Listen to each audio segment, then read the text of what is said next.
If your pork chops always turn out dry, this fixes that. Bone in pork chops, a dry brine.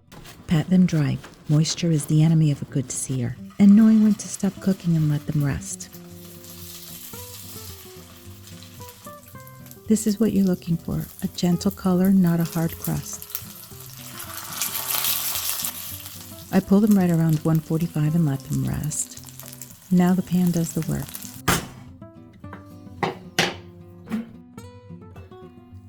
Add butter,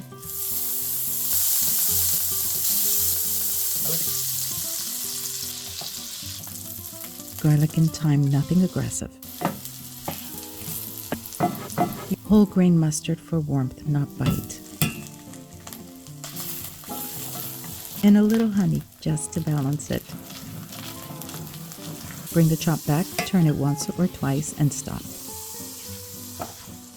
No sauce will fix a dry chop, but this finishes a good one.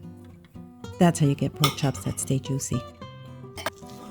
Hi friends, I'm Marty. Thanks for cooking with me in my tiny Herbie kitchen. I'll see you at the next table.